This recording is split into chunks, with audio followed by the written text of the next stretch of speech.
This is risky. This is, yeah, Meredith Lynn, this is super risky. By the way, I couldn't pick a frame. Which frame tonight, guys? So I kind of thought this one with the black, but of course, we also have these that are black. Real quick, just real quick, please. Please make a decision for me because I can't seem to do it tonight. So let's put a 1 in the chat for the larger, thicker Tom Fords, if you will. Let's put a 2 in the chat.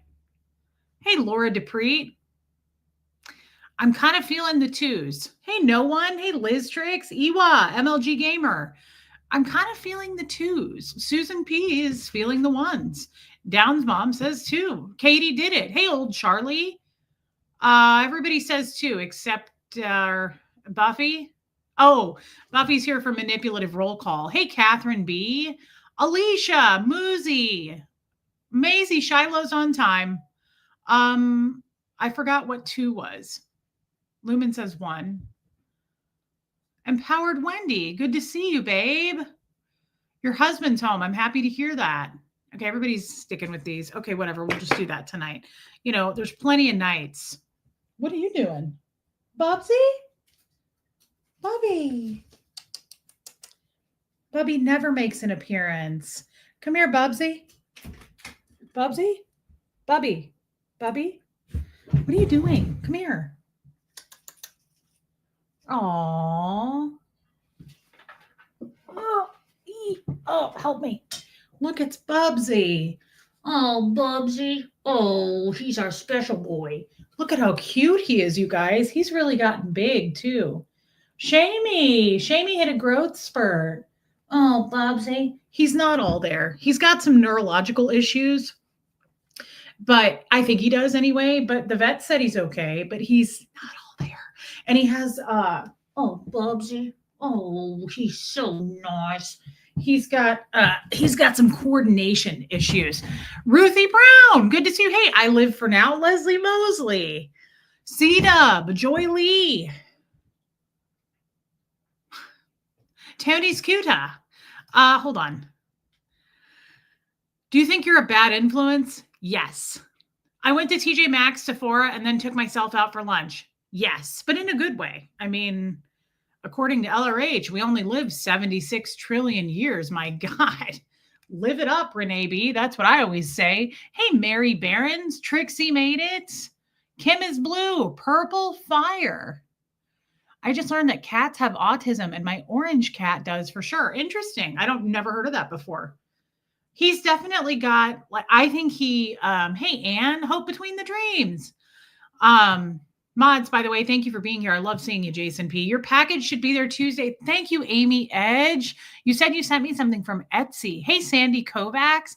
Thank you, babe. That was so nice. You did not have to do that. And thank you for your super chat. I'm glad you're doing better. Hey, love it. T. Louise, Deborah Ricci. You're welcome. I'm happy to be your bad influence. What are you doing? Seamus, you're scaring me. Hey, Michael Malloy. Love it. I love you, girl. Susie with an S. Seamus really does have something going on. Like, he doesn't know how to use the litter box at all. He uses it. Hey, Abigail, but he doesn't cover it. Doesn't know how to do it. He doesn't know how to clean himself at all. Like, he'll come in from the outside. Yeah, Marissa Martin, he'll come. Hey, Aileen, he'll come in and be like, have like dirt and mud all over him. Like, Moose cleans him. Moose gives him a bath. It's really sad. I have to adjust my bra. Hey, Cliff Ann, but that's okay. He's our special boy, and we love him just as much, if not more. Honestly, he holds a special place for me. And I'll tell you what. Thanks, West Coast Fancy Nancy. Hey, Stacy and Fishers, Karen Burhow. Huxley loves those cats. Like, they love him, to be fair. Hey, Vernon. Hey, White a little bit more. Huxley's a cat guy. His dad is too. He likes cats. He loves dogs, but he really likes cats. Hey, Topsy. Thanks, Topsy. Hey, Lori Lee. But Huxley will pick up Moose and Seamus and just carry them around. I love you, Katie Fulton. What are you doing in here? Jennifer Grace is doing a live show right now. I'm shocked to see you, babe. Maybe you didn't know, but she's live. You should go over there. I'm shocked. But I love you. Please stay with me, but come on. I know where your loyalties lie, and as they should, right? Heather Landau, thank you so much. Dang, no one? Thanks, guys. I woke up like this. I haven't even brushed my hair. I washed it yesterday, but I did use my Amika volume shampoo yesterday, and every time I use the volume shampoo, I feel like every day it gets a little closer to God. Hey, Kim Holman, pause, please. Need to see the rings. Are you talking about these or these? These are from TJ Maxx. Hey, Zoe. Thank you, Zoe. Lip stain number 88, girl, just so you know, it's kind of become my new favorite. It's a weird, thanks, Wanda. You guys, this is crazy. He does, Raymond. He really does. I look terrible on the bottom. I hope I don't have to get up to let a cat out. You're not going to want to see it. Nicole Hazelmiller. So I am addicted to these rings. I like everything checker. I'm weird about it. My purse is checkered. That woven leather, black and white checkered. Thank you, Joe. So I found these on it. Look, matching earrings too. I typed this in like 2 weeks ago on Amazon. Hey, Pat Kimbrell, they have these on Amazon for $7, $7. And one of them, they sent me an extra. So I only ordered 3, but I got 4. So, and I read really good reviews. Like they're pretty,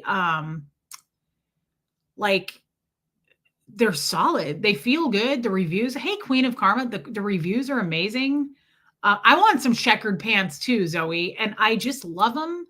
And as you know, I like to stack rings too. So I was like, I could even do that, honestly.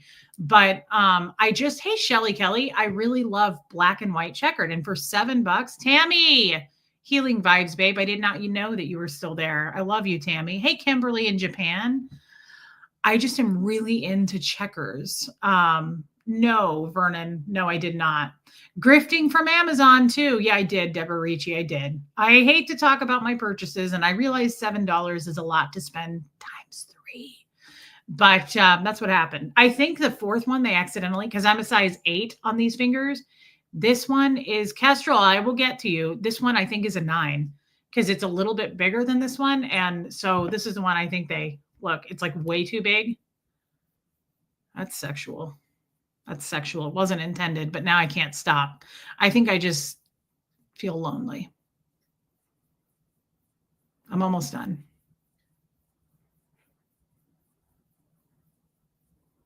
There. Gumball machine ring. Yeah, I forgot. I have to look poor, Buffy. I forgot. I have to look poor. It's hard to do when you're so rich. Hey, Aspire to Inspire, Katie Fulton. Hey, Mags. So there's that. Oh, and the earrings. I got the earrings too. I needed to do it. I just felt like I needed a little boost. Okay. I needed a little self-help, a little self-care. Okay. There's nothing wrong with that, by the way. But seriously, this was risky to come on. I wasn't going to come on tonight. Risky, Reese. Hey, Pepper Jelly. I wasn't going to come on tonight. There's a secret. There's a secret that I've not shared, I don't think. Kestrel, by the way, hi, Kestrel. I'm trying to manipulate you guys by doing roll call. Is it working? Do you guys feel manipulated, or do I need to dial up the manipulation nation? I don't know. Well, ramen miners. Yes, they do, Vernon. Yes, Gracie. God forbid a girl try to enjoy herself and have out whatever that says in our limited time. In our limited time. Yes, Zoe, same girl. Hey, Florence Southard. Hey, Leslie D. Leslie, do you feel manipulated?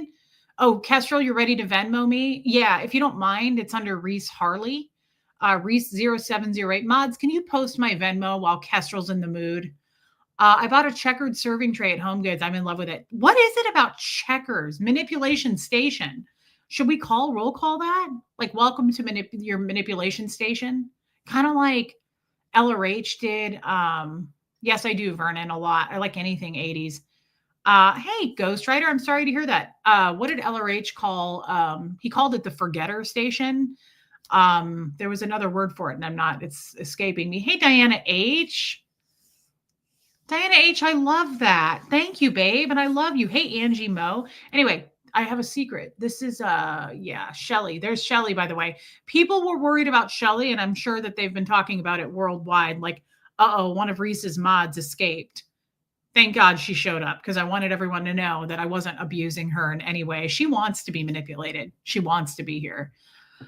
Manipulation Station, women, welcome. Welcome to Manipulation Station. Ghostwriter, I have a secret. I have this thing that I do. You know how like you just roll with it? Like you know it's going to cause harm, but you do it anyway. You just blow through the red flags. Well, in this case, I really do blow through it. I'm trying not to do that so much with men. So I've switched to food. I feel totally manipulated and mind controlled. It's a great day to be in a cult. Put that on a commercial. That's exactly what I want to hear. Leslie, I'm going to pay you for that. Thank you. Speaking of Venmo, send me yours. I absolutely am. That's why I feel absolutely compelled to spend money on super chats on every stream. Abigail has been super chatting me for a long, long time. And again, I've been manipulating Abigail forever at this point. Abigail, thank you so much for being willing to do so and fork over the cash. I'm here against my will. I want to be sedated. Okay. Guys, I don't want to be arrested. Okay. I mean, it's kind of a fantasy, but it probably wouldn't end up being so. You know what I mean? As long as there isn't a ukulele. Hey, Wisconsin Barb, I'm a sucker for manipulation. I definitely feel manipulated. I love this so much. Reese makes me come here and threatens me with a beating if I don't appear. I keep telling her to stop threatening me with a good time, though. Yeah, exactly. Queen of Karma, you weren't supposed to put that up, but that's fine. Hello, Helena. You know how I'm doing, girl. You saw the text. Reese put me in a coma. Shelly wasn't here for a couple of days due to those medical reasons. Let me silence that puppy. I feel manipulated by enjoying myself. Well, that sounds a little bit sexual, Laura Lou, and I'm definitely into it. Mama Smurf says, I put on makeup for the first time in ages. Thank you, Reese, for giving me the confidence to do it. That's incredible. That's crazy. And I love that, Mama Smurf. You're very welcome. And I'm proud of you. Send me a picture. Nancy Stitchin, I love that you're here. She rarely makes a live, and it's a big deal when she does. Thank you for being here, babe. Old Charlie, Queen of Karma, don't let it slip again, girl. I'm too broke to do anything other than my monthly membership. So I'm here as a celebrity consultant. Well, that is your title. And I get that. We get that. It's how it goes. And that's our little barter that we do. Katie comes here for the manipulation. It was a great nap. Yeah, that is a song. I'm pretty sure. I want to be sedated. You sickos. I like it. Manipulation achieved. Liz Tricks. It's hard to manipulate Liz Tricks too. I'm proud of you, Liz. Thank you for submitting to the cult of Reese. And I love you, Liz. Hey, Sierra Terry, and thank you for your super chat. Tony P, you won gold at a hockey tournament. That's awesome, Tony P, and congrats. I've never had any goals like that. Never had any, I don't ever want to do anything, honestly. I love that, old Charlie. Susie with an S. Reese, I'm excited to let's take that M and make it a T. I'm excited to take in my 3 grandkids, but I also had to cut budget and I had to cancel membership. Babe, don't ever feel. Well, thanks, Humby. You sure are cute. No one ever feel like you have to have a membership. It's not necessary. It's never, ever asked. It's never expected. Like, don't even feel like you have to say anything about it. It's totally okay. I totally get it. I understand. And I love you. Thank you. Leslie, you are the only person in my life who will understand why I bought 12 pairs of shoes on vacation. You only got 12? Those are rookie numbers, and we need to pump those numbers. I'm a little disappointed. Your friend, but you know what? We'll work on that at some point. I could write my own Bible. That doesn't sound creepy at all, Vernon. Am I manipulated is not knowing a sign? Yes, I'm pretty sure. If I had to answer that as a Scientologist, I'd say yes. Hey, Dawn, but Shelly Kelly, that's perfectly okay. And you just stay in the not knowing seat. And thank you for your super chat.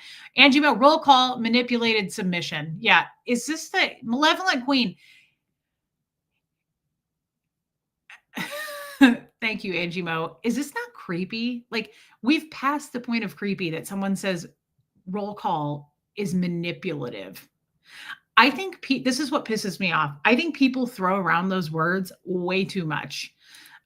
This is one thing about Scientology. I'm glad we didn't use those words. Like we had our own, first of all, we're cool, right? We had our own nomenclature. We have our own language, which makes us cooler than the rest, right? But I'm glad that I didn't throw. It's so lame to me to throw around gaslight, narcissist, manipulative. Like everybody manipulates, first of all. As far as I can tell by the definition of the word, human beings are manipulative. And if I choose to manipulate by getting money out of people in my cult or doing roll call to manipulate them, that's our business, right? Is something happening? I'm in a hypnotic trance. I suddenly feel I'm in a cult. Yes, that is happening. And just go ahead and send your Venmo through. And while you're feeling those feelings, please do it now. I brought 12 and a half with me. In my frenzy of throwing shoes into my suitcase, I threw only one instead of the pair. So Leslie, you got to love that lady. You really do. Yeah, it's a good question, actually. But I do want to talk about my secret. Hey, Christy Kids. Trisha Kelly, welcome, girl. Is there a roll call in a Scientologist course room? Every single course study slot, yes. And at muster. Muster is done for staff. So there's muster morning, lunchtime, afternoon, and evening. They do muster 4 times a day. She feels good about it. Hey, Wilford, Harry, Buffy. Muster is just to make sure that you're back on post, right? One time, Helena, don't ask me again. But for people going on we know about gaslighting, hate people throwing the term around. I do too, Wanda. It's just weird. People throw those terms around way too much. Me too. Thank you, Michael Malloy. I want to be in a cult only if it's the Reese one. Makes me want to cry, Iwa, honestly. Thank you so much. It means everything to me, guys, that you only give your money to me. It means the world. But yes, no, Vernon, we do muster. So we do roll call at muster for the staff, and you do roll call at the Maisie Shiloh.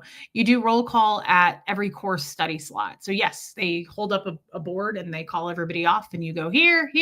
Hey, care for JC. So I have this thing that I do, even though I know it's bad. Muster, not mustard. Muster, M-U-S-T-E-R. I know it's bad for me, but I do this thing every time I go to Costco. Yeah, pepper jelly. It's a lot. It's just weird. People throw it around way too comfortably. I feel like something in my eye. Time mark. It does sound like the word mustard. Hey, Liz R. Of course this would happen. Oh, yeah. So I go to Costco. Muster, guys. Yeah, I know. It sounds like I'm saying mustard. Not the same thing. Yeah, no one. That's true. I go to Costco and I buy their bags of organic broccoli. And I bring it home and I put it on a sheet pan, cookie sheet. Hey, Kafik. I love mustard too. And I put it on parchment paper. And Bo eats like half of it because for whatever reason, he loves broccoli. And then I pay for that later whilst he's sleeping next to me. No, pepper jelly. I didn't try Costco samples. Absolutely not. And I roast this broccoli with this delicious olive oil, and I olive oil it up. And then I put everything bagel seasoning all over, right? Like everywhere. Good for you, Lizar. You're okay, Time Mark. And it's like candy to me. Now, I have been doing this for years. Like I've been making this. I made this in my first house that I owned. I love, love, love taking a sheet of veggies, even if it's like chopped up roasted, like doing onion. I do mushroom, squash, zucchini. I'll do all of it. But lately I've just been doing broccoli. And Renee B, it is so good. Hey, Llama Lisa. Thank you, babe. Love you too. And tonight I put some Parmesan cheese on it. I do that every once in a while, but it's not my favorite. I like to just do it with the olive oil, and then I'll put like thick crunchy pieces of salt. I have this thing I got at TJ Maxx a couple years ago. It's truffle salt. It's still good, even though it's like years old. It's like a small jar, and I pick it up and I just sprinkle it all over. And I roast it at 475, which I know is high. Sometimes I do 450, but sometimes I'm in a hurry and I'm like, I'm hungry and I want to eat. So I roasted it today at 475. Yeah, Rain. Hey, Susan Babcock. And I do it for a long time because I like stuff burnt. I have a weird theme about my food. Hey, Kat. Like if I go out to eat, I'm like, can I get that well done? Can I get that extra toasted? Can I get that extra cooked? Everything. I like everything like extra cooked. So I put that in there for like 45 minutes. I do it for a long time. And Huxley and I, oh, he loves it too. He's loved that ever since he was little. Ever since he was little, he loves roasted veggies, just like me. And anyway, it's risky because every single time I don't have a gallbladder. Wisconsin bar. Me too, Susan Babcock. What advice do you have for someone who is thinking about starting a cult, asking for a friend? Um, I think if you want to start a religion, if you want to make money, start a religion. Yeah, I ask for food to be cremated. Me too. I'm like, whenever I order food, at this point, to get my point across, I'm like, I need this so well done that I break my veneers on it. Okay. Like, it can't be overcooked. So, like, there's nothing worse than ordering. Not really, Lori Lee. Actually, my whole house smells garlicky because I use so much everything bagel seasoning. Reeseology. I love that, Pat Kimbrell. Hey, true to it. Are you wearing a Depend because of the broccoli? Right. So here's the problem, Renee B. I don't have a gallbladder. We all know this. And I would never, ever, I order my steak well done. If I order a steak at all, I get my mom, she always goes, are you sure you want, she's done this for years. If we eat together, she does this every time. You sure you want it well done? And I go, yep. And go ahead and butterfly it. And she goes, maybe I should get it medium well. And I'm like, nope, nope, nope. I don't want to see any pink. And I don't eat a lot of meat anyway. Yeah, Lumen. Hey, Lindy. Oh, yeah, no, dogs can't have onion and garlic. They can't have mushrooms either, or black olives or chocolate, any of that stuff. But Bo really likes, yeah, Buffy, I do. Bo really likes broccoli. He likes carrots and he likes blueberries, and all those things are okay. Obviously, not a ton, but he likes to munch on those when I'm chopping up the broccoli. That would be fun, Meredith Keith. I thought about that. So anyway, I eat this, and every time my insides start scratching at me like there's a raccoon in there, and my insides go. Roasted Brussels sprouts are so good, and I make them, but it's a lot more work. So the broccoli is so much easier. I also like doing roasted asparagus. Anyway, I can't do it though because every time I shit myself, and I mean like slip and slide, like liquid, like the muscles in my beehole just turn to like they just disengage. They're like, oh yeah, we don't like there's no reason for us to be here. And the muscles just leave my asshole. And then I'm just left running to the nearest toilet. So I'm shocked that I ate that. Like I made that broccoli tonight.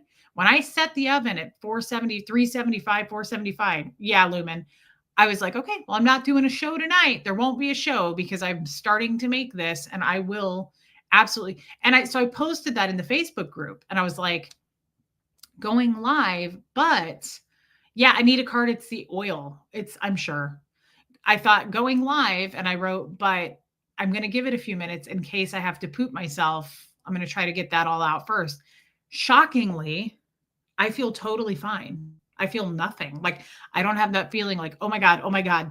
So this is risky because I don't easily get embarrassed on camera. I've never used avocado oil pepper jelly. I don't usually get embarrassed on camera. It would be hard to embarrass me. It's hard to shame me. It's hard to do any of that.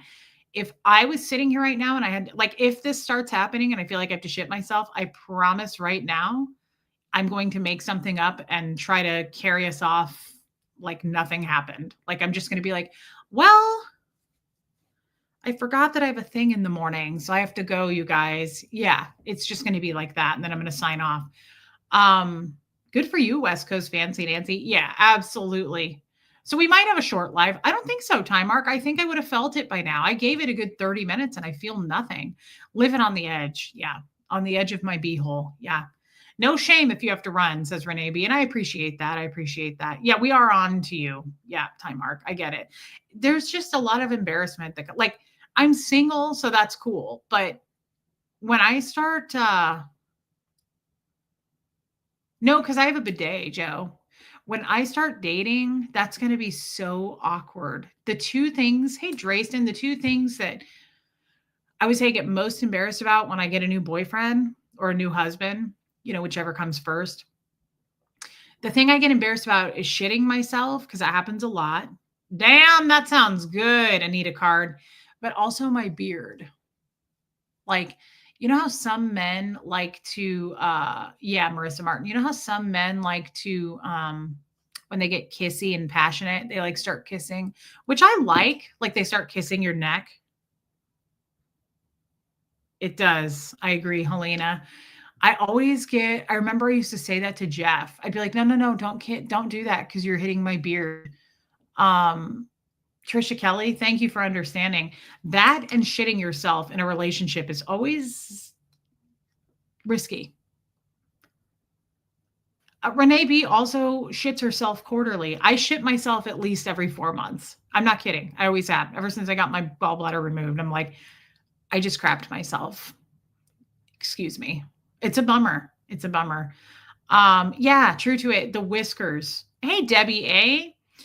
So that's that. And I didn't have much of a topic this evening other than now I can't remember what it was because we've been chatting, drinking some iced tea, the unsweet kind for you people that are concerned about my beaties. Well, yeah, Susan Babcock, you definitely have to tend to your beard hair. Muffet Lou, there was an interesting topic today. Something a friend prompted me about today. We were on the phone. And I'm always on the phone. And what did she say? Now I can't remember it. I wanted to talk to you guys about it. Oh, okay. This is what prompted it. I saw a reel. You guys know I don't sleep anymore. Hey, Ty's channel. I don't sleep much anymore. It's weird. I sleep and then I wake up. I'm always up now throughout the night. I'll get some sleep, then I wake up, then I go back to sleep, then I wake up. And I absolutely hate it. It's ruining my life. That's sad, Joe. I'm glad that it didn't actually happen though.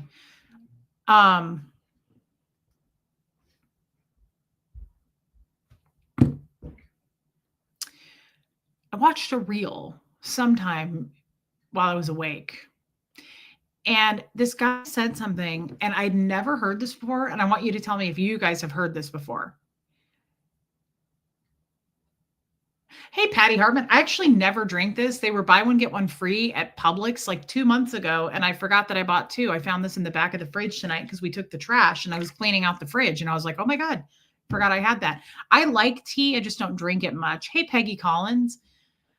Tell me if you guys have ever heard this referred to this way. It really made me think. And it made me a little sad. Very simple, but he said, I know some of you were watched, not raised. Some of you were watched, not raised. Raised. Some of you were raised, some of you were watched. Has anybody ever heard that put that way? Put that in those terms? Has anybody ever heard that? I think I need to go this way with this. There we go. Yeah, it is good, Patty Hartman.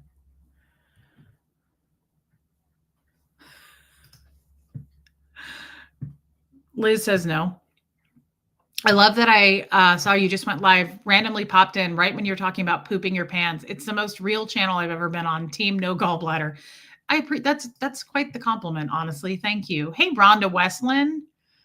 Okay, I thought so too. Rocks in a box. Yes. All of you were saying no. See, I thought you guys were going to say yes. I thought people were going to be like, yeah, I've heard that. That too, West Coast Fancy Nancy. It does, Mags. I found it to be very profound. I really did.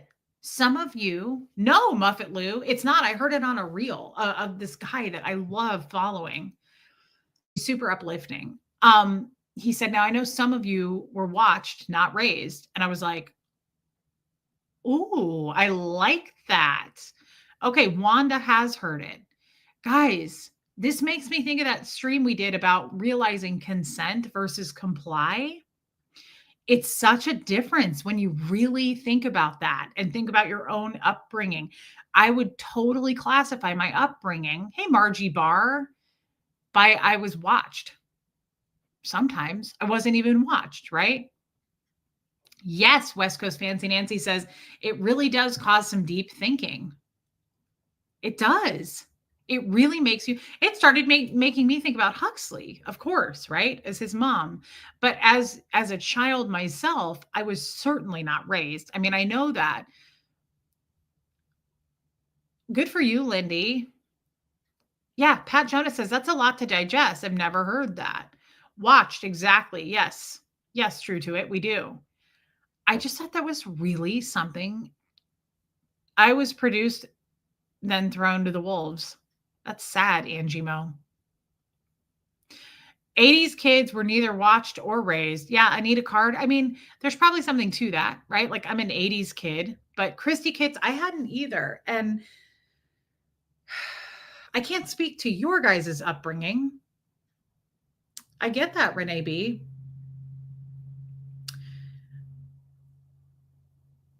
But it's something to really, yeah, Lindy, it's something to really unpack. Some of you were watched, not raised. Good for you, Maisie Shiloh. She says, I was raised and I raised my kids. Lumen. I would say, speaking about Huxley, I mean, I would say that he was raised for the most part, but because he was raised between a mixture of me and his dad and then Doug and Brenda, I would say, yeah, Mags, I would say partly raised, probably partly watched. I don't think Scientologists raise their children at all. And obviously, you guys know that, right? Like, hey, Laker dog. Angel K, love you, girl.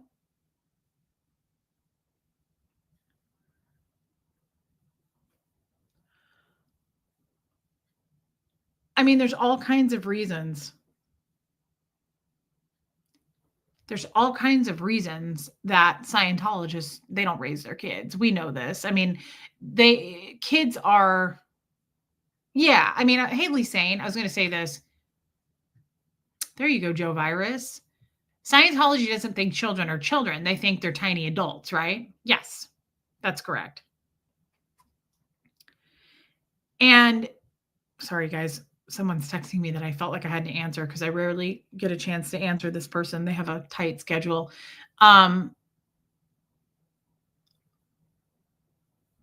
Low effort families, Lumen. Sadly, looking at the chat, this isn't obviously a Scientology issue. I can only speak to my upbringing. But it's such a weird dynamic. Scientologists, it's like their kids aren't their kids to begin with. We know this, right? They're little bodies, big beings. So like everybody's the same age in Scientology, they just have little bodies. So that's why, like, even me at a young age, there was no HENR. Yeah, Raymond, there was no HENR, which is human emotion and reaction. That was never allowed. And we had something called, I don't think this is yeah, Trixie, I don't think this is an English, I don't think it's an outside of Scientology word. It's called dramatization. And we use that all the time. And so, like, if a kid was crying, I've talked about this. God, I still have something in my eye. If a kid was crying, or let's say a kid was on the floor throwing a tantrum, people like at the org, I've seen this happen many times. People at the org would literally step over the child. Love you, Mags. Step over the child. And they would go, hey, Rhonda Frank, I'm not going to put up with that dramatization. Like, that's what you call a kid who's using HENR, human emotion and reaction. Literally, it's like they're not human. You would look and go, I'm not dealing with that dramatization. That's how we refer to kids a lot. I don't know if other ex-Scientologists did. Like, they may say, no, we didn't. I did, where I grew up, where I was raised, and at the Kansas City church, we had a lot of kids. And if they threw any kind of fit, if they had any kind of human emotion and reaction, that's what you say. I'm not going to deal with that dramatization. And basically all that is they're dramatizing something. Doesn't mean dramatic. I mean, it's definitely entails that, right? But when you're dramatizing something, you're dramatizing something else. Like, is this a English word? Do you guys use that? Dramatizing? Dramatizing? Is that a word for you guys? We use it all the time in Scientology. And a dramatization is like a restimulant.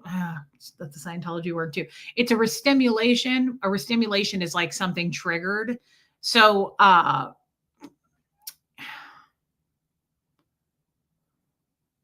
okay. It's a word for you too. Is dramatization a word for you? Do you guys say dramatization? I don't think you do.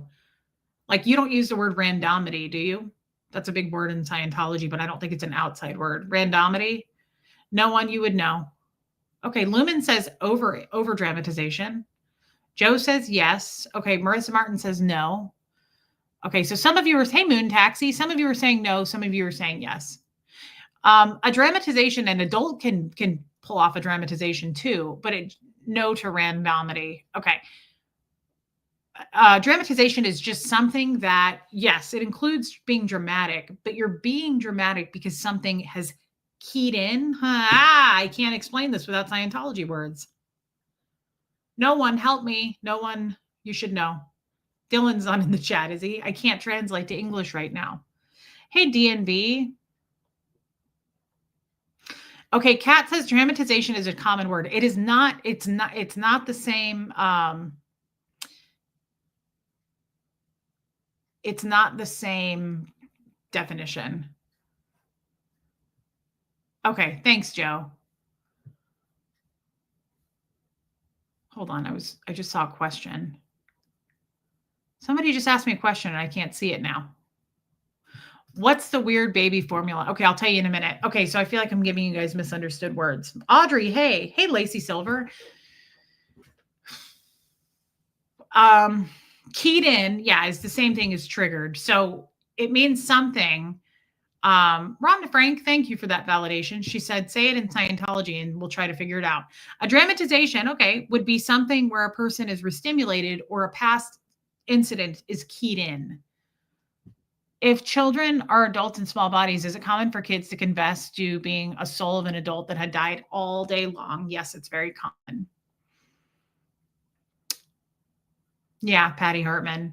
So, yeah, Muffet Lou, it wouldn't be. So an incident gets keyed in. Okay, so something from your past gets restimulated, triggered, and then yeah, there we go. Dramatizing means you're acting out your past trauma. Yes. Why did I make that so hard? Thank you, no one. I just got into the thick of Scientology terms and I couldn't seem to get myself out of it. That's what it means. Something got restimulated, some incident, whether it be past life, some sort of an incident, and you are currently acting it out. So an adult can do it too, but most of the time, adults would walk by a kid and go, get me away from that dramatization. Get me away from that. Like, I don't want to be around that dramatization. I've literally seen people walk around kids that are like throwing a fit, screaming, like 2-3-year-olds that can't control themselves yet and haven't been broken. And adult Scientologists are like, why is this dramatization in this room? Like, they'll say it. How does an adult act that out? What do you mean, Ty Mark? I don't know what you mean. Hey, Original Ann. Hey, Rue. What's that weird baby formula? It is a combination of, you take a muslin cloth and you put a certain amount of barley in it. And then you boil that. And in my case, I boiled it in a crock pot for 8 hours. And you use that barley water. It's supposed to turn pink, the water. And then you mix that. In my case, I mixed it with goat's milk and Karo syrup. And you mix that all together. And that's supposed to be the barley formula that L. Ron Hubbard concocted. And he said, I get it, Hope Between the Dreams. We were talking about that yesterday. I'm sorry. The muslin is for straining. Can't you use cheesecloth? No, you're supposed to follow it to a T. It's no honey in the recipe I used. No one. As a matter of fact, I got written up big time. I got reported because I wasn't following it correctly by using goat's milk. He says to use cow's milk, and I didn't think. I researched that, and cow's milk is not supposed to be good for a brand newborn baby. So I researched that, and goat's milk is supposed to be more soft on the stomach for a newborn.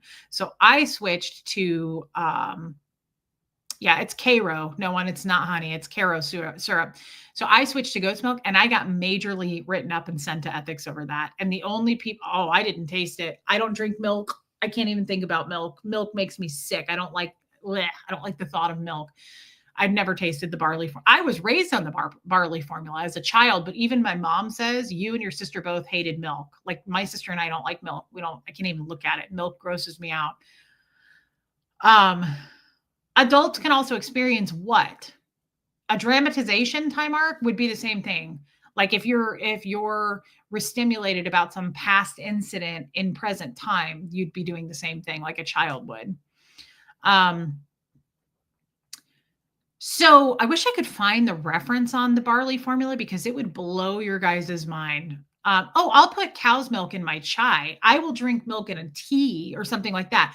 I cannot drink straight milk. I can't eat cereal for that reason. Like I'll have milk in a casserole or something like that, but I cannot look at a glass of milk and like watch anybody drink it. It grosses me out. I don't know why. I have no idea where that comes from, but like if I see somebody eating something white, now I love sour cream. I'll eat cottage cheese, but like I can't watch people eat it because they get like any kind of like milk on their face, or like if someone has like ranch on that, I can't look at it. It really freaks me out. Restimulated means triggered. Yes. Yeah, original Anne, I can't do it. So the barley reference is really interesting because LRH says specifically new mothers should not breastfeed. I always found that to be kind of sad because I remember reading that and thinking, I thought breastfeeding was supposed to be really good. Now he says breastfeeding used to be like in the old days. LRH wrote in this reference, breastfeeding was a good thing way back when. But he says with mothers now, the diets nowadays in humans and women, he said there is no nutrition whatsoever getting to the baby. So the creepy thing about this reference, he says, I recalled, of course, and if you understand what that means in Scientology terms, to say recall, like in a Scientology session, the auditor may give you a command that says, recall a time that you killed someone in a past life. Recall a time that you were in love. It's to pull up an incident from your past. So I think that's probably the same definition as in the real world, but we use that word a lot. Like it's not used like you would say, not that I recall. It's kind of similar, but like when you like we say like, is that in your recall? Like that's how we use that word. I don't think you guys use it that way. Hey Barbara, wait, like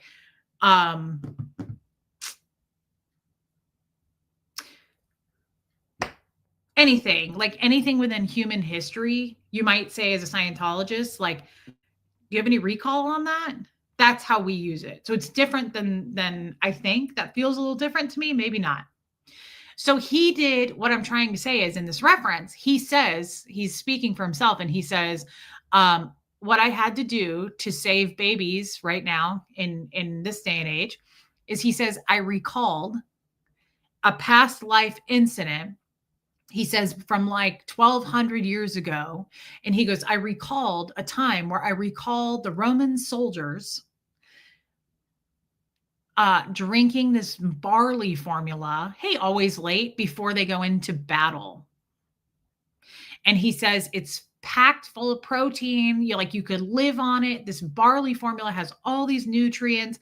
And he was like, that's what the Roman soldiers drank before they went to fight. So he was like, this is the best possible recipe for a baby. And of course, we all bought it. We all believed it. I was raised on it. My sister was raised on it. Michael, Huxley's dad, was raised on the barley formula. Pretty much every Scientology kid is a barley formula baby. That's what they call them.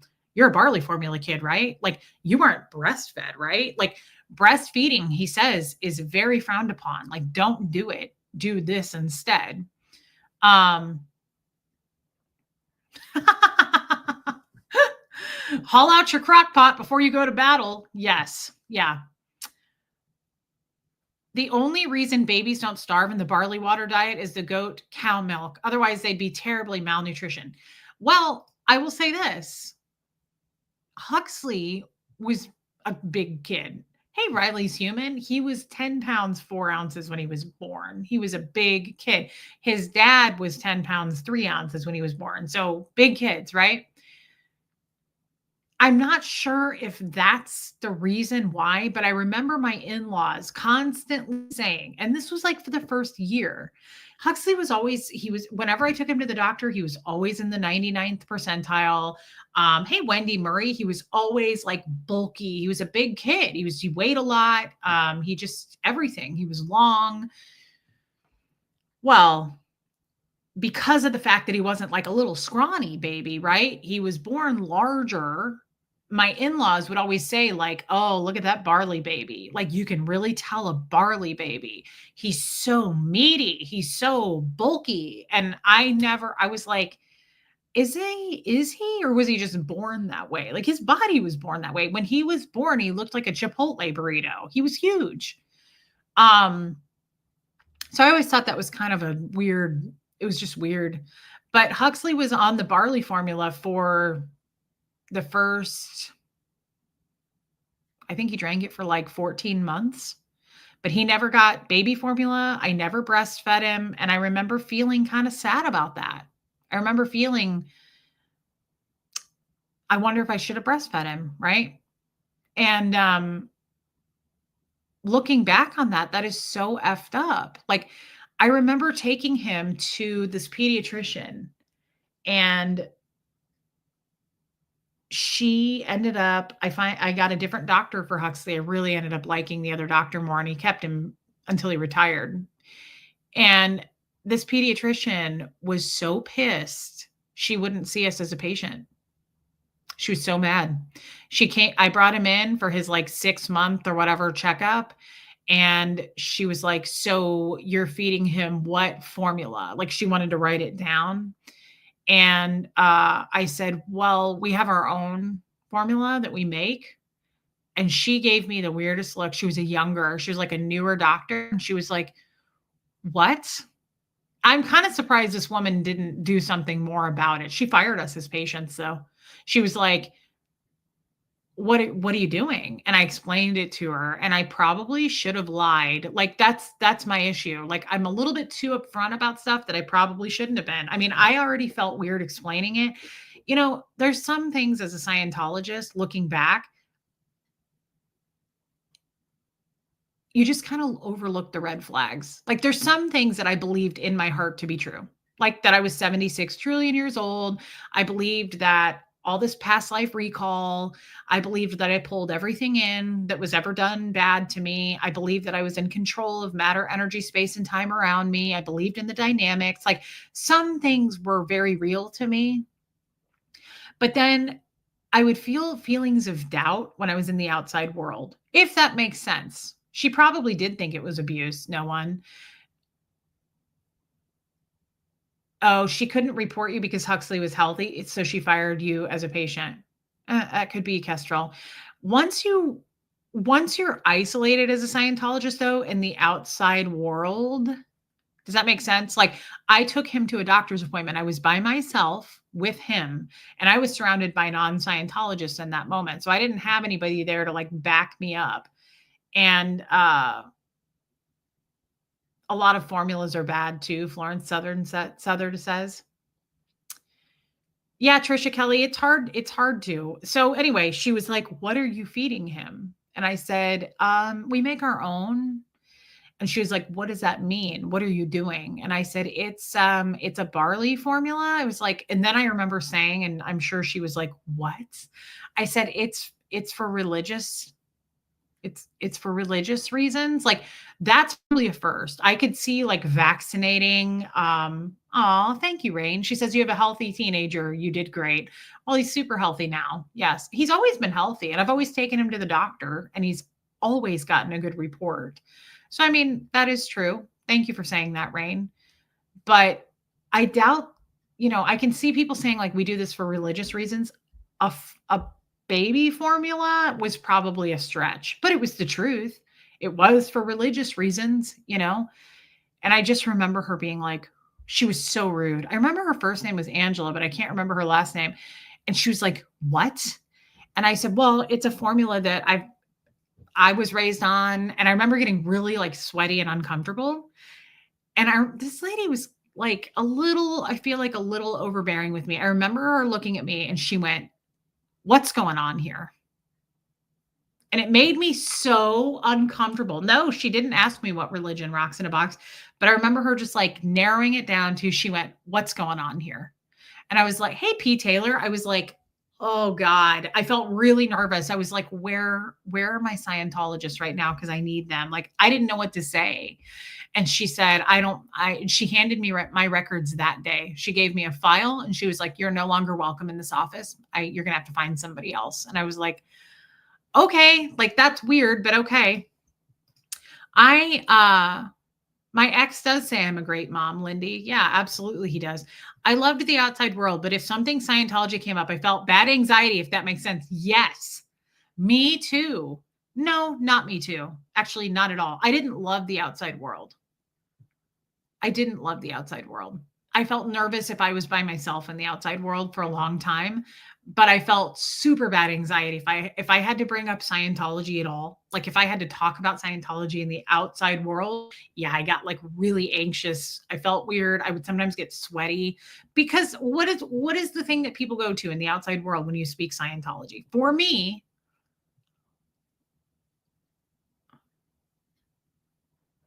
yeah, I know that Katie did it. For me, that could be, hey, Joyce Drager. What was I just going to say? I don't remember because I was reading comments. Hey, Christy Bell. Oh, I know what I was going to say. For me, almost immediately, if you bring up Scientology in the outside world, people would always go to aliens. You don't believe in God, and tell us about Xenu. Like, those were the three things. And that shit got old for me after decades of being in Scientology. So I was like, I don't want to bring this up. I don't want to talk about it. It's uncomfortable. It's a weird topic. I don't want to answer questions like that. And people just were so uncomfortable with me about it. My mom couldn't breastfeed. My siblings and I were fed evaporated milk with a little Karo syrup. This was back in the late 60s. Interesting. Anne from Massachusetts. Good question. Hope between the dreams. What would you tell those under the radar as far as baby steps in the outside world? What do you mean baby steps? Like just getting out carefully? What do you mean by that? Actually, Kim is blue. I'm not sure that I fully understand what you mean.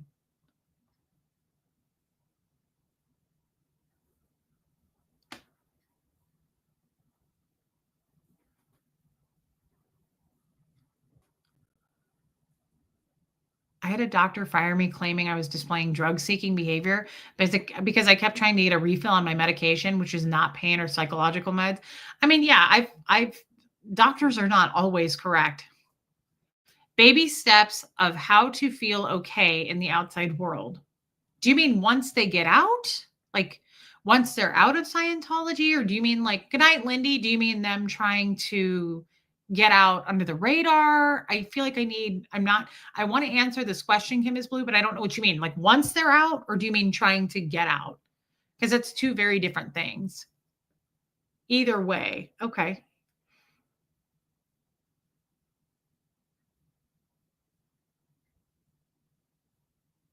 It's two very different things for me, but I'm not sure I'm the person to ask because I didn't leave how I would have chosen to leave. So the only thing I would say, therapy 100% no on. But the biggest thing I would say is that looking back on it now, it's actually a really good question. Looking back on it now, what's it been? 2 years for me.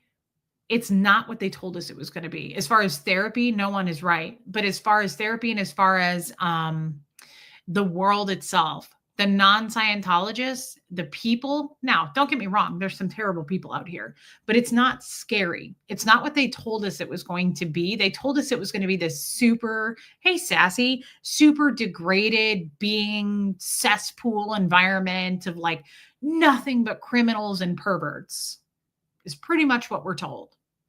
And all these people in the outside world are just swimming through the unethical mud, and they don't stand for anything, and they're brainwashed, and they're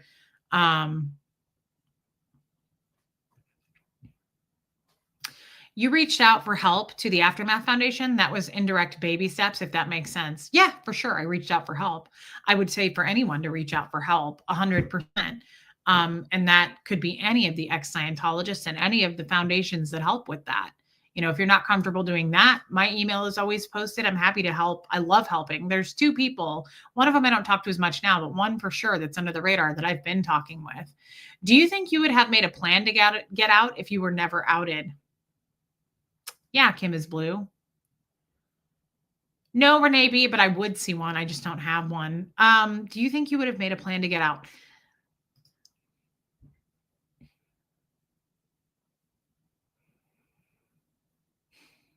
You know how I always say to you guys, I would have never left. I don't know that I would have actually left. No, I don't think that would have ever happened. I've had close people to me nowadays say to me, yes, you would. You would have figured out a way to leave.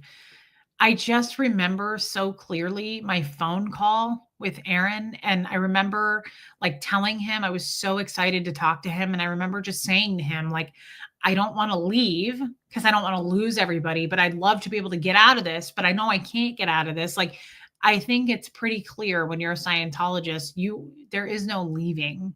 There makes me think of that Don Henley song, Hotel California. You can check out anytime you like, but you can never leave. Like, you'll never be able to leave. The older Huxley got, the harder it would have been for you to stay. Yes. Yes. 100%. Topsy says, I'm behind, but just got to where Reese is saying about not breastfeeding Hux. Don't feel bad. That barley stuff sounds dreadful, but not having mother's milk won't have any effect beyond. Yes, Abby Shy. Hey, Abby Shy, I haven't seen you for a while. I do plan to cover the gestures again. Kathy Ann is working very hard with me to cover up and edit and get rid of people's faces, get rid of people's names. We don't want to dox anybody, but yes, I do intend to put some stuff out and do a little show on the gestures. I don't think you could have faked it forever, Barbara Waits. That's probably true. Yeah. Do you realize you have 3 different groups you can help? Scientology, abused women, and gestures. Your story is very important to be told. Time Arc. I'm glad that you say that. Yes, I do realize that. And I'm very excited about those 3 different groups. I won't say anything else, but yes. Yeah, Kat. So speaking of, that's why I titled this, I'm sure you're right. Here's the problem with that, though, Kim is Blue. Kim is Blue says, I bet there are so many others wishing they could get out. That's probably true. But at the same time, I just maybe, my brother-in-law and my sister lost their dog today, and he just answered me. I texted him. It was his dog before they ever met. I think she was 18 years old. But he just said, thank you for thinking of me. It's been a long afternoon. So sad. I think she had a stroke. She was 18. I mean, I'm sad for them, but I'm really always happy when a dog makes it that long. But she was a sweet dog. Her name was Tasha. It's sad. Um, I bet there are others wishing they could get out too, Kim, but I also don't see people leaving in droves. And I hope that day comes. I really do. But for now, thanks, guys. Thank you. I'll pass that on. For now, I don't know like how many people are actually trying to get out of Scientology. I think this makes me think of I always think in terms of like movies or things that I've seen, but it makes me think of the Silence of the Lambs when he says what happened when she's talking about the scene with the lambs and she says, I opened the gate to their pen, but they wouldn't move. I tried to free them. She says, but they just stood there frozen. They wouldn't move. It was so sad. I love that scene. Thanks, Helena. And he says, what did you do? And she says, I grabbed one lamb and I ran as fast as I could with it. That's what makes me think of Scientology. You can open the gate. They're going to stand there frozen. They're afraid to move. They're not going anywhere. That's how I see that. I could be wrong, but I don't think I am wrong. I think I can speak to this pretty much in an expert manner, right? I was one, and I don't think very many of them. Like, do you know how many times I want to go to Flag or LA or Nashville org? And all I want to say, like, I want to open the door to these places and just say, come outside and leave with me. Those are the words I want to say. Come outside and leave with me. Oh, I'm sure they time arc. You're absolutely right. And so is Kim is Blue. I bet it's more than people than we think. But they can't leave. There's a difference. They can't leave. So as much as we can open the gate to their pen, they're going to stand there frozen. That's what she says. They just stood there. They wouldn't move. They were frightened and frozen. They're so conditioned, guys. We are so conditioned to this very moment. I still think in terms of Scientology in a lot of ways. In this very moment, I gave you a full sentence in Scientology lingo because I couldn't think of it, the English terms. I still think in my head Scientology words, which is exactly why it's a cult. They can't leave. You are absolutely correct. Trapped by brainwashing and threats. Topsy, no doubt. But guys, that is what it is. It's the truth. We can open the gate to their pens. We can, like, I love what especially people, Aaron and Natalie, are doing because they are constantly spreading the truth out there about Scientology. The problem is, in my opinion, you're putting the truth out there for all the non-Scientologists because the Scientologists are like this in the pen, like the lambs, and they're not allowed to look at what anybody's saying about Scientology. It took me years to watch the Leah Remini show. I would not watch it. We were given a dead agent pack on that. I couldn't watch it. So as amazing as it is to spread the truth about Scientology, and I am glad to do it too, we're not really getting to the people behind the doors of the Church of Scientology. They're not going home at night secretly watching Aaron's shows. Some of them might be, but most of them are not because you have the e-meter. So they're constantly being checked and meter checked to make sure you're not watching anything. Okay. That is a real fact. Do you know how many times I have gone in and they put you on the cans and they say, have you looked at anything? Have you read anything? Has anybody talked to you about this? Is there anything that you want to tell us that you've seen negatively about Scientology? If you were still on Scientology, you would have for sure come across some SPTV videos and or finished the aftermath, and we would have found a way to gain the courage out. Yeah, and you would have found a way.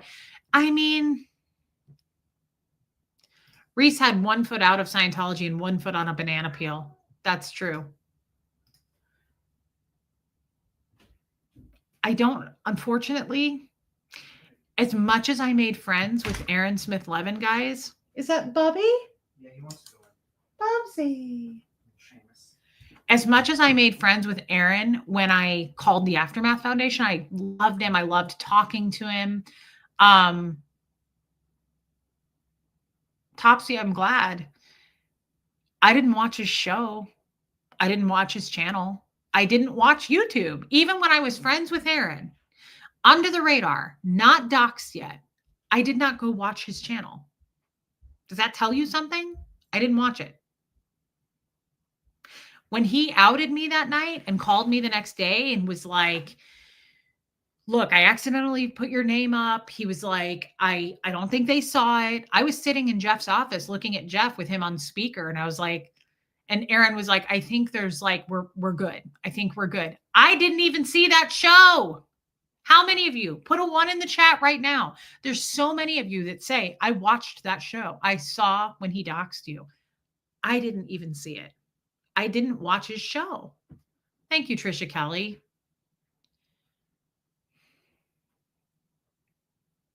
Tells us you loved your family and didn't want to look how many ones there are. I wasn't there. What does that tell you? Seriously. Holy shit. Well, Kim is blue. You didn't see it after the fact because he edited that out immediately. Sassy, you're probably right. Look how many ones there are here. Wow.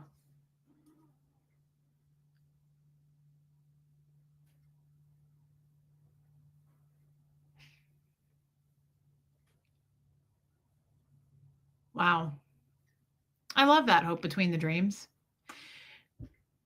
What is that? I don't think I've ever said that on my channel. Not because I'm hiding it. I just never thought about it. What does that tell you?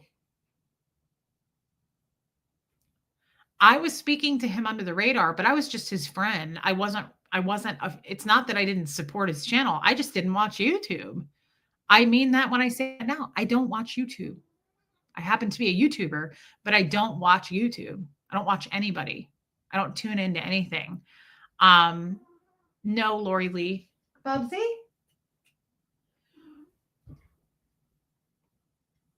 Oh, I know, Trisha Kelly. Aaron felt horrible when that happened.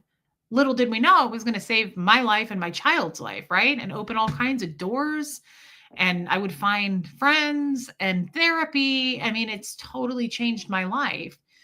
But I was only talking to him as a friend, as a person, as him helping me from the Aftermath Foundation, all of that. I wasn't really a viewer of growing up in Scientology. I never watched him. So I didn't see that night that he did that. You know, I remember also the first live you had with him after he doxed you. You were in Jeff's home office. Yep, I was in Jeff's office. Must have been so tough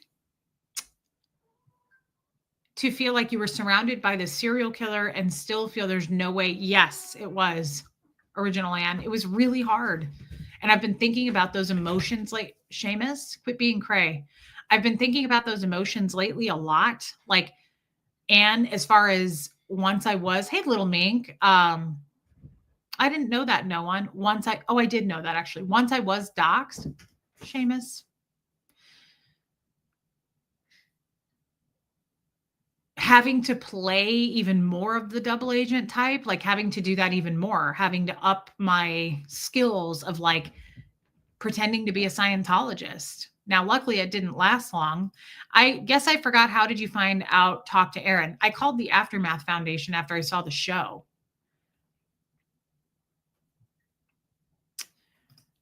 If you could do research about milk and make up your own mind about, why not about leaving, Peace Lady? I would think you know the answer to that. Switching from cow's milk to goat's milk and getting a report written on me for that is hugely different and being put on the meter and security checked than looking up how to leave. Right? Bumblebee says, I left and went back 3 times. Each return was more harsh than the one before.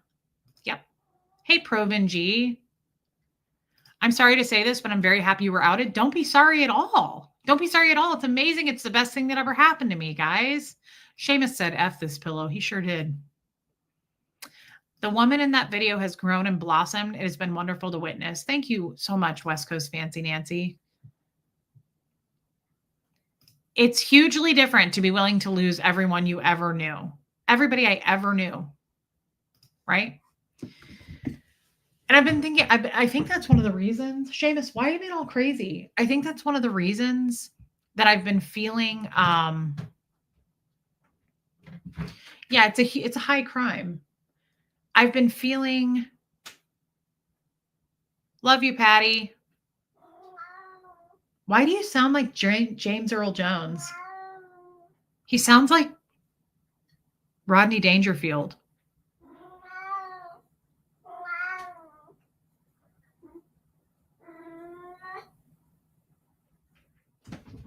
It's weird. Come here, Bubsy. Bubsy, what's wrong?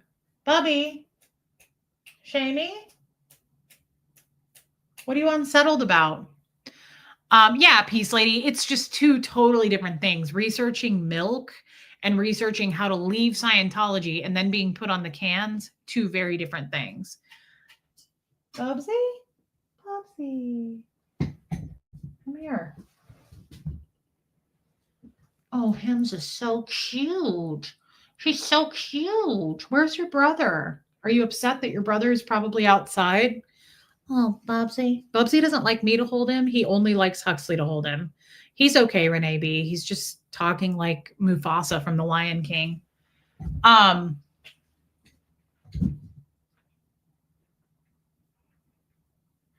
was I saying?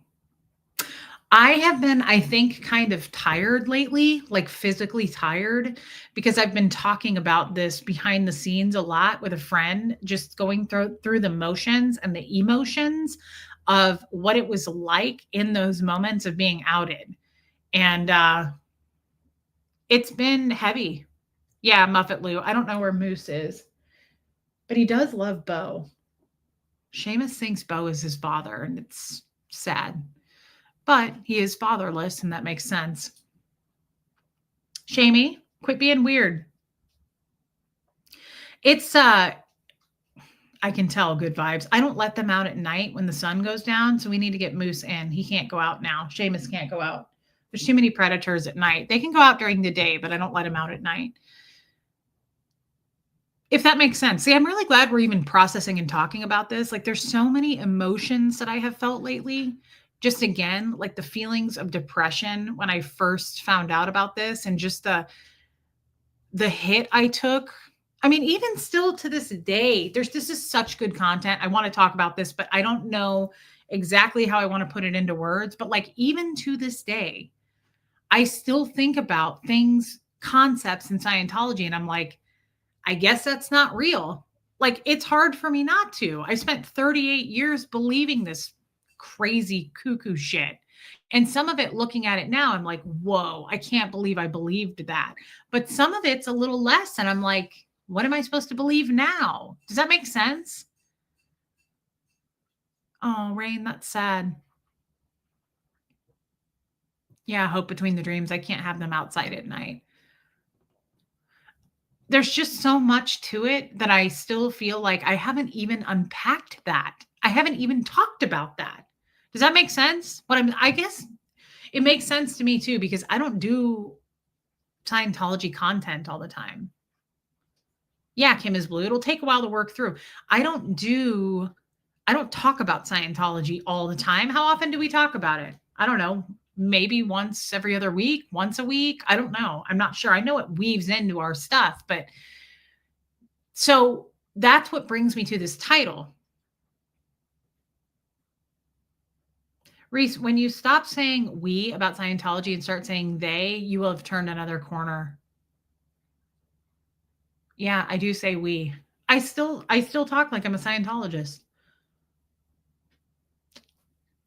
I'm not ashamed of that. I want to be ashamed of that. I'm not going to be mad at myself for that. Thank you, Muffet Lou. That's why I titled this, It's What We Know. So a friend today and I were talking, and she was talking about the last couple of relationships I've been in and Scientology. And hey, Hux, yeah. Can you let your brother back out? Yeah. He's being weird. Yeah, originally, and I've only been out for 2 years. Thank you, son. Didn't you say that your friend Michelle asked good questions to help you process this? Maybe she could come on and interview it. She wants to, actually. We were going to do that maybe next week, Angie Mo. Have you tried melatonin with slow release? It makes it harder to wake up. I've tried melatonin before, and it really hasn't worked well for me, Iwa.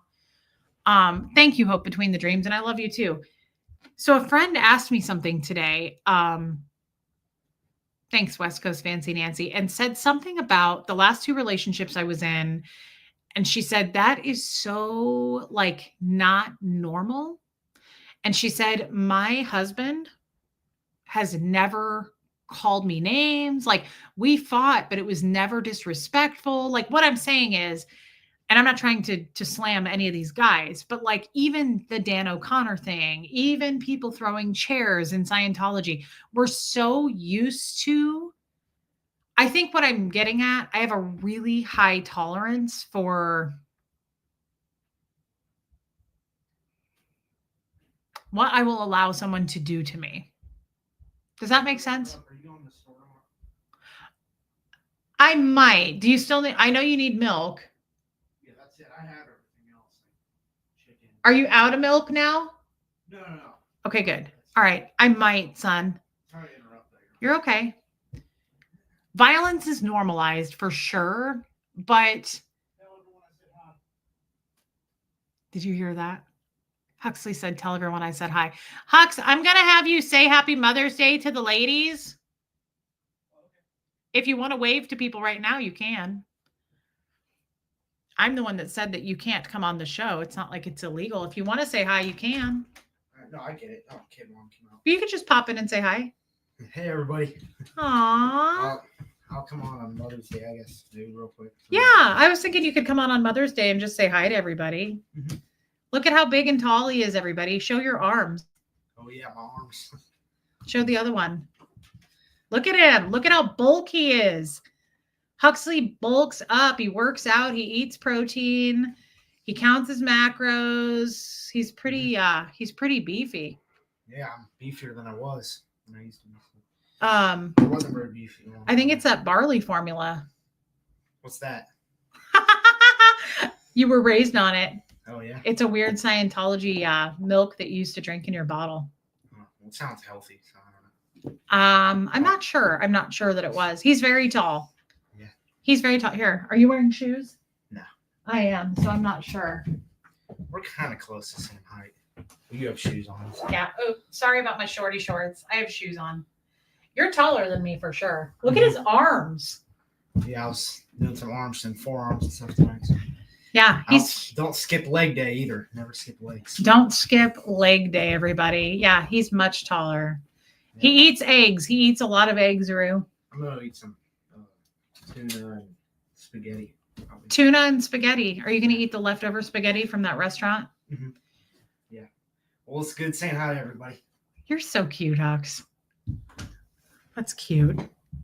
Isn't he cute? Huxley is so fucking cute. He has a little mustache. His mustache is bigger than mine. Yeah, protein is good. He is so healthy, Original Ann, how he eats. It's crazy. You know, that was the other thing somebody asked me about. I kind of want to bring that up too. He is so cute. He's about to make his protein shake. He makes a protein shake at night about this time. He eats hard-boiled. I mean, I have to hard-boil like 24 eggs a week. He eats hard-boiled eggs. He eats these egg bite things that I get at Costco. He eats beef sticks that I get at Costco. He eats yogurt, cheese, tuna. Like he's so crazy about what he eats. And I'm proud of that. What's the alternative? That he doesn't care and he's just drinking Coca-Cola and carbs and sugar. I mean, he's really funny about what he eats, and he's very serious lately about having that as some kind of, thanks, Sassy, having that as some kind of a career. Like he's not sure yet as far as college, but he's talking about like having some kind of a career in like nutrition and health and working out. So I'm not really sure. He's not dating yet that I know of. If you weren't born in Scientology, what made people think it was a good idea to join? Looking from the outside, it sounds crazy. Cliff Ann, I don't really know the answer to that. He eats burgers and pizza. He eats carbs, but he's funny. Like he only does it certain times, and he's funny about just counting everything up and what he eats. I'm really proud of him for that. You can tell, you guys. You see his arms? He's like super into health and fitness and wellness. Like at 15, I'm impressed by that. I love that, actually. Like I always worried about it. I don't know the answer to that, Cliff Ann, by the way, because it is so kooky. I don't know. If you're not born in, why would you join? I don't know. What was I just saying about his health?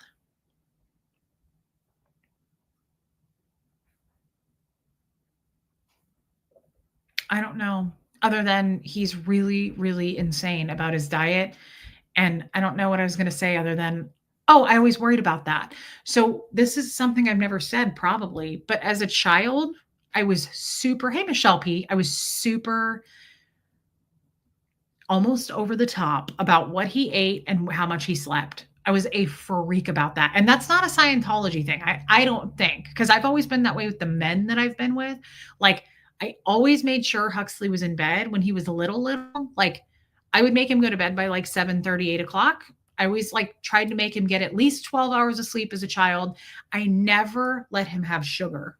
I was so weird about anything sugary. So like when he was little, I would like make his food. I was always like weird about organic, which I'm not like that now as much, but like chopping up vegetables. Like I remember putting him in his high chair and like having all these different food groups. And like I was super weird about it. And I'll never forget going to a family Christmas party in Omaha, which I never do. My mom's family had a Christmas party. And I can't remember if he was 5, 6. He'd never really had sugar. Like he would have fruit. I'd let him have fruit, but like I never gave him candy ever. I was weird about it, like really weird about. I didn't want him to get addicted to sugar and like be this really unhealthy baby and child. I just didn't. Like I remember the way I grew up and I would walk to the gas station and buy Laffy Taffy and I had rotten teeth and I remember drinking Snapple all the time. My dad bought Snapple and Clearly Canadian. Like that shit's so bad for you. And I just didn't want to do that. So, yeah, Rain. I mean, it's not a bad thing, Susan P. I agree. Like she says, I was the same way. And I went to this Christmas party and someone on my mom's side of the family, he comes running up to me and his face is covered in chocolate and she gave him a bunch of fudge. He had never had that. And I was so pissed. Oh, I know. I had rotten teeth because my mom put apple juice in my baby bottles. I had like all caps when I was little. I had rotten teeth. And so I was weird about that. But anyway, she gave him all this fudge and he was like psychotic, right? He had all this sugar for the first time. And I was really pissed. I remember being really mad. And this woman was like, it's just fudge. So what? Like, she was like, I give it to my grandkids all the time. And I was like, I was so mad. I was like, what if you had an allergy or something? Like, who just gives? I don't know. It bothered me a lot. But yeah, he's still that way today, Kestrel, because of that. He loves raw broccoli. Like Huxley asked me every time I go to the store, get a bag of carrots, get a bag of celery, get a bag of broccoli, and he just eats that stuff raw. And I know that's probably because he was raised on it, because I am a vegetable eater big time. And so I was constantly eating veggies in our house. And even for dinner tonight, he ate a bunch of the broccoli I made. So anyway, I don't know where we went on that. But I'm glad you guys got to see him. He misses you guys. And he said that. He's like, I wish I could come on your stream. And I'm like, well, it's not like it's illegal. We certainly can. You know, I don't mind you popping on every once in a while, but I just had a talk with him and I said, you're 15 and you're probably going to start dating. And I don't know that like you're going to want this all out there. But at the same time, it's not like I'm following him around with a camera all day. He's not some child that's on a TV show. I think it's okay. Don't you? Like, I think it's okay to have him come up, pop on and say hello to you guys. I know it's okay. I don't need to get approval. I know it's okay. I don't care who shames me about it. I don't care what anybody thinks about it. I know there are other YouTubers out there that bring on their young little girls and stuff. It's their choice. Perfectly okay. My daughter was a rabbit. I couldn't keep lettuce and carrots in the fridge. Yeah, Huxley loves veggies. Yeah, Kim is blue. I do too. He usually just talks baseball, and there's nothing about that that's embarrassing anyway. I agree, Lori Lee. Yeah, Zoe, it is okay. It is okay. Like people are going to shame me and try to make me look bad for any possible reason. Who left a comment? It was so funny. They said you could literally throw out $100 bills and people would make streams about you saying that you're littering. It's probably true. You could go throw money out into the city and people would be like, she's littering. Look at how evil she is. Yeah, Rue, it's okay. It's perfectly okay.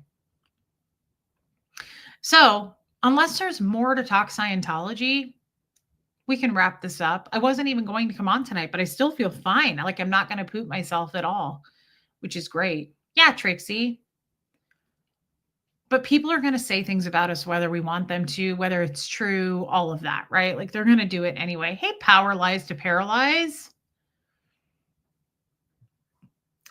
I don't think you guys had any more questions.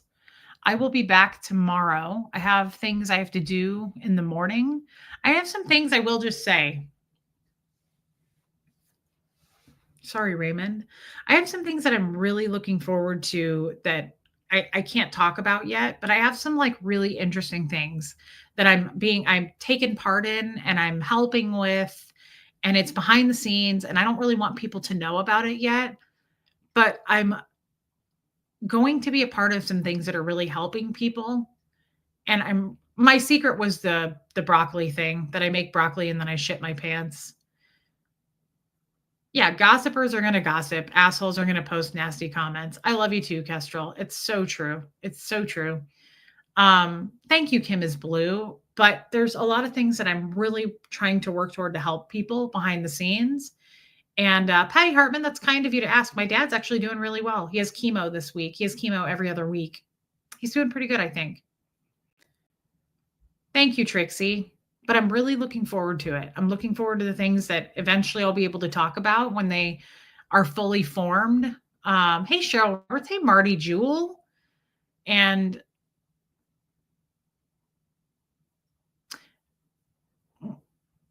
even just thinking about those things, love you, Mary Barons, makes me feel so much better about where I'm going. And it makes me feel so much better about all the people who choose to tell lies, all the people who say, um, she's nothing but a grifting, sad fishing, gross, whatever.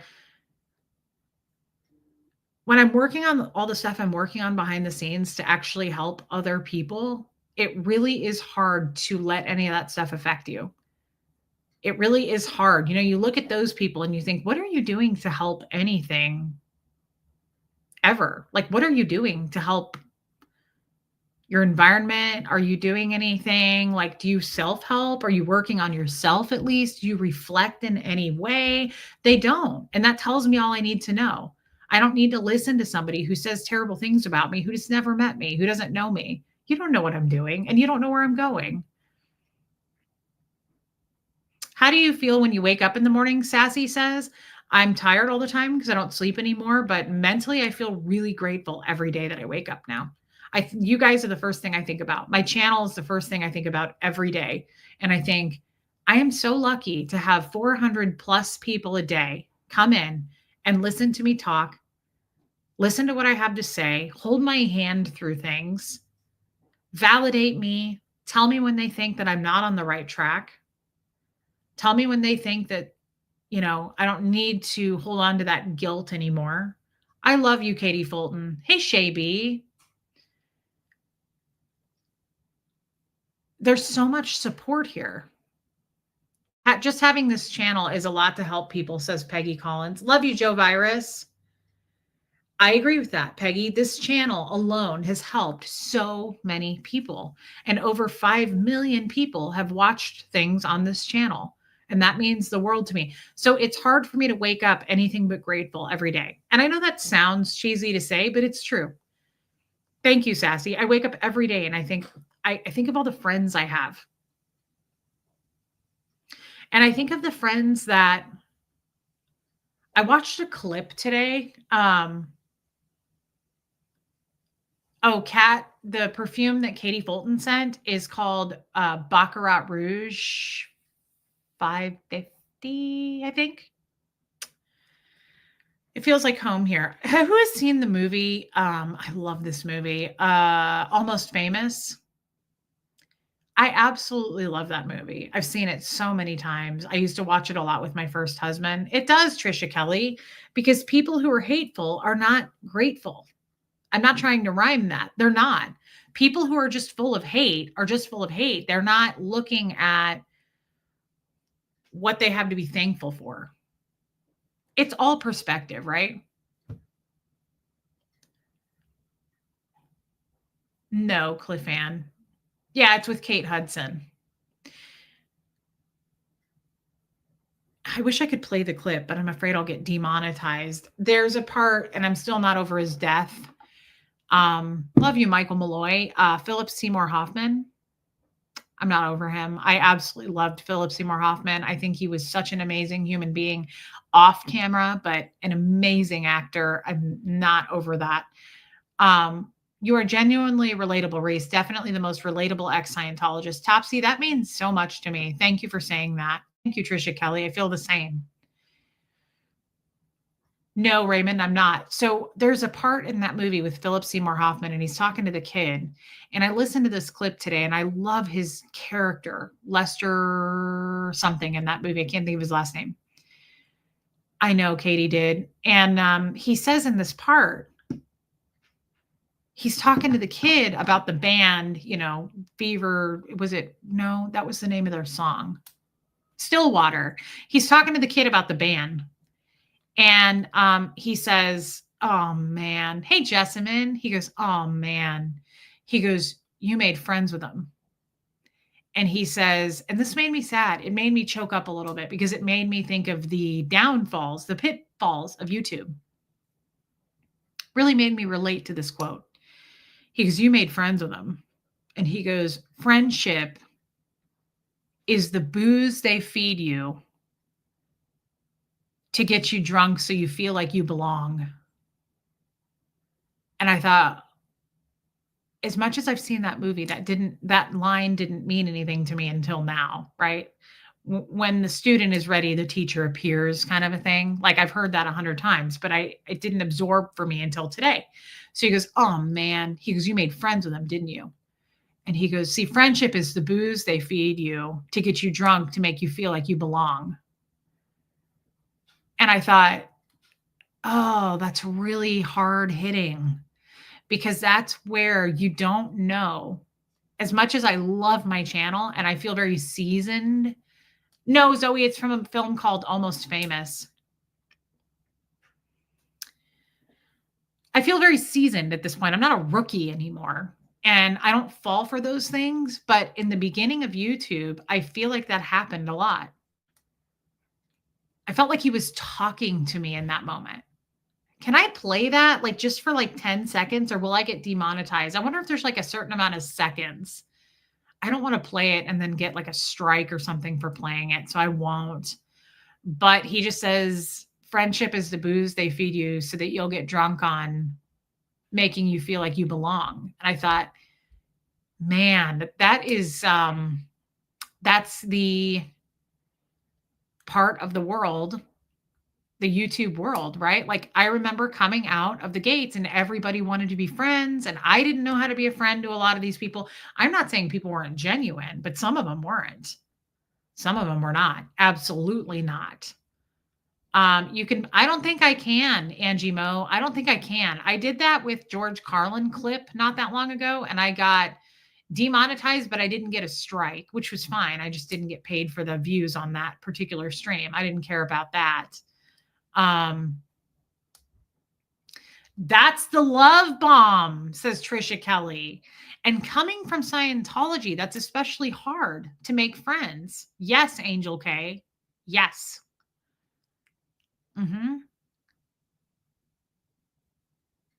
Oh, that's cute, Jessamine. I know. Hope Between the Dreams. There's so many good quotes in that movie. And I was just going to say, yes, Sassy.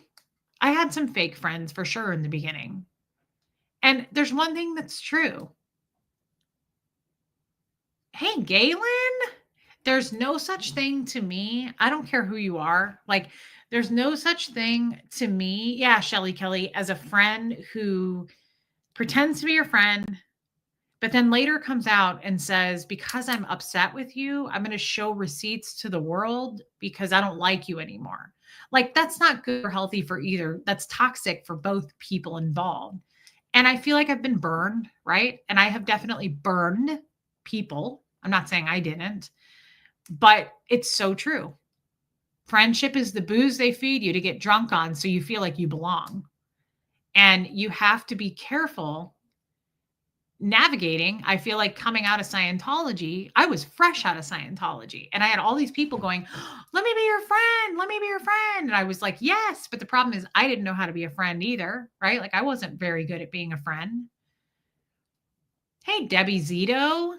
Right, Jessamine. What does he say, Hope Between the Dreams, at the end of that conversation? He says something about, so he says, we're not cool. He's talking to the other kid.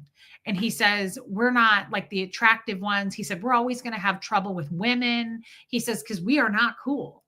And he says, the people who are super hot and like super attractive and get everything in life, he said they're spineless or something like that. And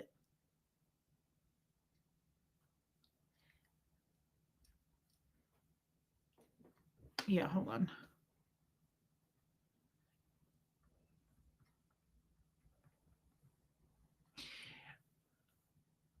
Yeah, Cheryl. He says at the end of that quote, I feel like I'm just dragging this on, but he says at the end of that quote, the only currency in this bankrupt world is what you share with a person when you're uncool. I don't know how much that resonates with you, but the way I interpret that, I really love that. The only currency in this bankrupt world is what you share with another person when you're uncool. I love that now more than ever because it actually gave me chills. I have chills right now because everybody's going to interpret that differently. It'll mean something for everybody differently. But to me, like that is, yeah, Kim is blue. That is so true now more than ever. Like, you look at social media, you look at Facebook, you look at all the glam and like, oh, we're so happy. And here's like everything and everything's so perfect. And you look at other people's YouTube channels, even, or, whatever they're saying about life. And they're just like, we have this beautiful home. And like, I just, had surgery and like everything's so good. That's not true. I mean, whether we realize that or not, I'm happy for people who are happy and doing well. Don't get me wrong. And I don't want to tear it down, but everybody's flawed. Everybody's going through stuff. And I love sharing this is why I love this channel. I love sharing the good and the bad, the raw moments where we are uncool. See, people say, love you, Iwa. People say on those hate comments that we read, nobody's even willing to work with Reese. Like no creator even wants to deal with her. Well, what if I don't want to work with other creators? What if I'm not trying to be a part of things? What if I'm just trying to discover some things for myself? What if I only want to reach internally and not externally anyway? And what if we come on here and we do our own show with 400 people and love you, Aileen, and we aren't cool? What if we don't come on shining? What if we take the shine off of it? What if we come on and talk about our faults and our flaws and how we haven't been good people and how we're not perfect and how we're not all super shiny? Right? Am I wrong? Like, I really, really love that about this channel, that we come here and we share. Yes.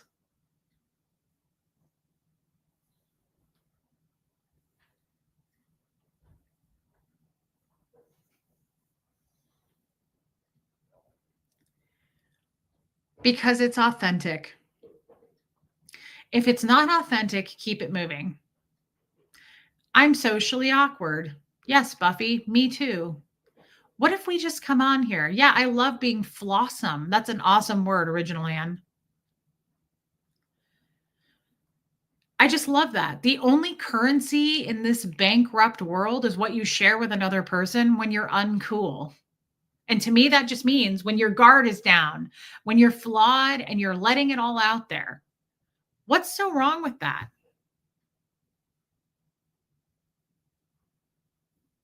What's wrong with that?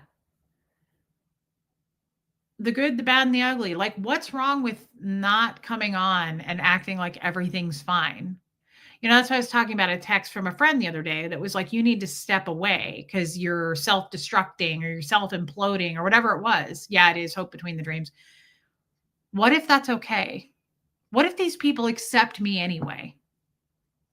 What if that's the point of this channel? I'm not coming on here every day to be like, hey guys, let me tap dance for you for a couple hours. I come on here and I cry and I talk about things I don't understand. And I talk about things I'm vulnerable about. And then the chat opens up and they share really deep things. That's what I'm here for. I'm not here to pretend and like keep the shine on everything. Thank you, Topsy. And it's also okay to come on and pretend you're okay when you're not. But Buffy, that's not really my style. It's a free fall originally, and it's a free fall. And I love that about us. That's what keeps us so authentic. That's what I love about this fucking channel. Yes, we laugh and we cry together. And it's like talking to friends. But what if that's true? What if that is the true currency? I'm not trying to get deep here, but I really reflect on that. What if that is the true currency in this bankrupt world? Is like things that you share when you're in your most vulnerable position, when you're in those moments. Yes, when you heal, when you share that you've been a piece of shit before, when you share when you were scared, when you share that like all I know is we're thetans that have been around for 76 trillion years. Like I feel safe sharing those things. What's wrong with that? A lot's wrong with it because we get attacked for it alive. We literally get eaten alive. But I'm okay with that because at least we're not unoriginal. At least we're real. I mean, at least we just put it out there, right? It's the true currency. That's how I feel. I just thought that was really, really great. I thought that was really, and I just, hey, Richard Sparks, I love when he says, oh no, he goes, you made friends with him.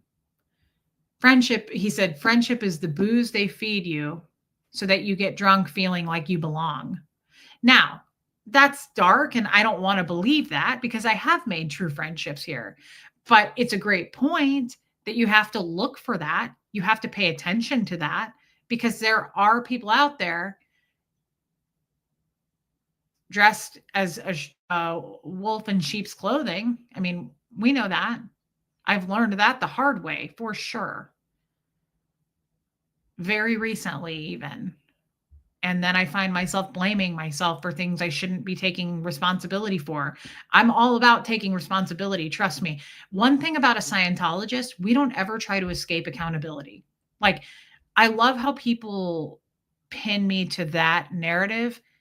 We don't, Joy Forbes, we do not escape accountability. We hold ourselves accountable for shit that we shouldn't be holding ourselves accountable for. We have to take responsibility for all the matter, energy, space, and time around us. So that's one thing I love about all of us fellow ex Scientologists. Nobody's trying to get out of shit. Like we pull everything in. We pull everything in. I'm not going to speak about this anymore. I mean, of course, Tommy will come up because he was a part of my life, and I'll talk about him, circumstantial and things, like I talk about Jeff, like just things like that. But I'm not going to be taking any more accountability or responsibility for anything that happened in the past. I'm done with that. I'm going to make peace with it because I find that. Thank you, Topsy. That is so kind. I mean, we're a lot of things, ex-Scientologists, but like we are from day one taught everything is your fault. Everything that's bad, you pull in. Yeah, I love that too, that line. Everything that you pull in, everything that's bad, you pull in. It's because of you. Everything that's good, we got to give that up to LRH. Hip, hip, hooray. Everything that's good was gifted to you by L. Ron Hubbard. This is true. Everything that's bad, because I'm diabetic, I pulled that in and I got to get some auditing to handle that. If I'm in a car accident, that's my fault. I pulled that in. So we're all about accountability, responsibility. We don't dodge that. Not that I know of. I don't know any ex Scientologist or current Scientologist. Hey, Dylan, that is like, not me. I didn't do it. Not my fault. It was them. It was them. You see a lot of non Scientologists doing that. I see a lot of content creators that are not responsible for anything, right? Or they won't even turn the camera on themselves. But that's also just people in the world. But it's hard for me to surround myself with anyone who's like, I didn't do it. I'm not responsible for that. Like the gaslighting type shit.